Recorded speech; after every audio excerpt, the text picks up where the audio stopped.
O tema de número 8 aborda a questão da composição de movimentos e decomposição de movimentos. Esta aula, que é relativamente curta, vai falar sobre movimento relativo e como é que podemos especificar o vetor posição quando temos movimentos envolvendo dois referenciais. Essa é a situação que eu tenho interesse de estudar aqui. Qual é a situação? É um movimento relativo. Eu tenho aqui um referencial em vermelho, né? Eu quero chamar a atenção para esse referencial localizado no trem que se movimenta. E agora eu tenho um outro referencial localizado, digamos, na plataforma de uma estação ferroviária, né? Aqui eu tenho um segundo referencial. São dois referenciais. Eu uso x', y', z' para um e uso z, y, x para o outro referencial. Então, tenho z', y', g' para um referencial, x, y, z para outro referencial. Esses exemplos são bastante comuns, na verdade, né? E nem sempre são simples.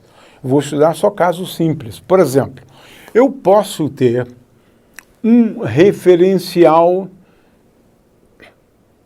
localizado, digamos, num ponto aqui do piso, no qual nós temos agora um carrossel e posso perfeitamente utilizar um referencial preso ao carrossel que se move. Esse é um referencial que se move. Aqui a coisa é mais complicada, porque estamos falando agora de referenciais não inerciais. Um conceito que a gente vai estudar depois. Nós vamos abordar referenciais como estes aqui, ou do trem. Eu tenho um referencial, né, localizado num ônibus, né? Então, esse é um referencial, né? E veja só como o movimento aqui, nesse caso, é simples. Esse caso aqui, o movimento é bem simples. Alguém solta uma bola, a bola vai descrever uma trajetória que é uma trajetória retilínea. É isto. No trem.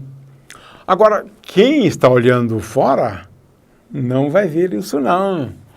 O outro referencial, né, agora, de quem está fora, estou destacando esse outro referencial, vai ver uma coisa um pouco diferente. Ele verá, né, aqui uma trajetória que é uma trajetória parabólica. Então, veja que a descrição é diferente num referencial e no outro referencial. Tem o exemplo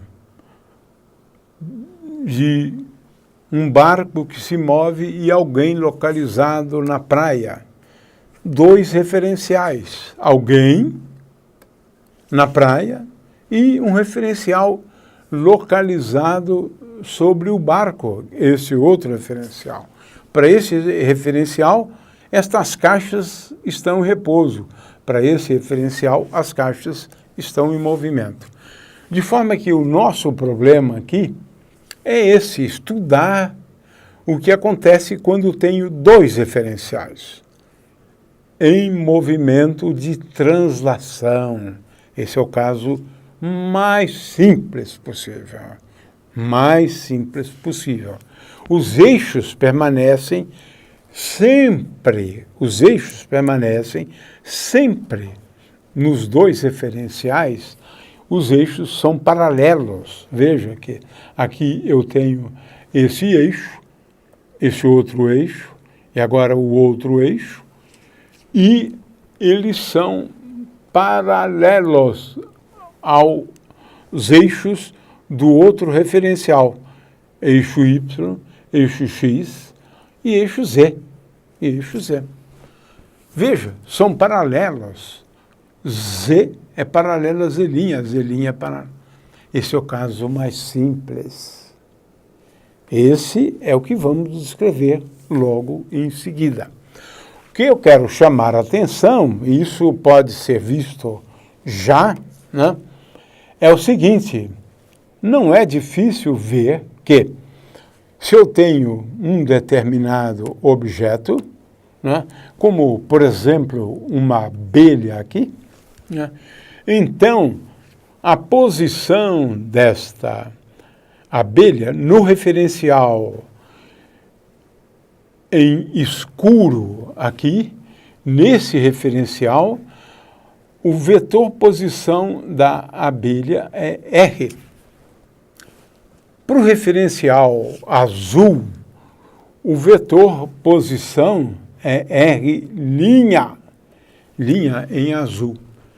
E o que é mais interessante é que R é um vetor bem importante. Vamos talvez colocá-lo com a letra vermelha, né? R é o vetor posição da origem do segundo referencial em relação ao primeiro. De forma que não é difícil ver, né, que esse vetor R é igual ao vetor R mais R'.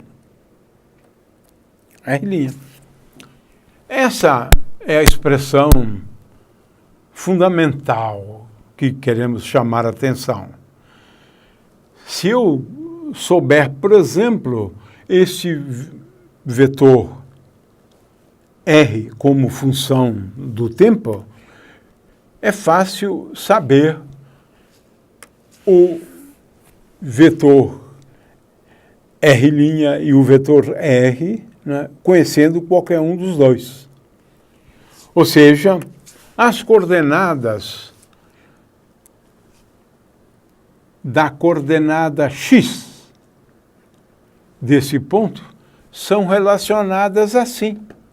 X é igual a componente X deste vetor R mais X'. X' é a coordenada do mesmo ponto P, agora no outro referencial, neste referencial que nós já havíamos chamado a atenção aqui, né? É claro que se Rx varia com o tempo, na realidade, o que nós queremos chamar a atenção, né, é para o fato de que se Rx varia com o tempo, de um jeito que nós sabemos, Rx de t, então, se eu souber X' como função do tempo, Y' como função do tempo, Z' como função do tempo, ou seja, se eu souber R' como função do tempo, então eu sei determinar R como função do tempo. Ou ao contrário, se eu souber R e se eu souber este vetor R como função do tempo, então R de t é igual a R maiúsculo de t mais R' como função do tempo. E esta é a coisa que a gente considera mais importante aqui, né? Se eu souber as coordenadas deste como função do tempo, souber as coordenadas desse como função do tempo, eu sei as coordenadas do vetor posição no outro referencial como função do tempo. E isso, então, é fundamental, porque eu sei relacionar as coordenadas num e no outro referencial, né? Veja-se que aqui eu estou falando das coordenadas de um objeto que se move. E eu estou imaginando que eu saiba determinar este vetor R como função do tempo. Se eu souber, e se eu conhecer o vetor R', num determinado instante de tempo, eu sei R de t num outro instante de tempo qualquer.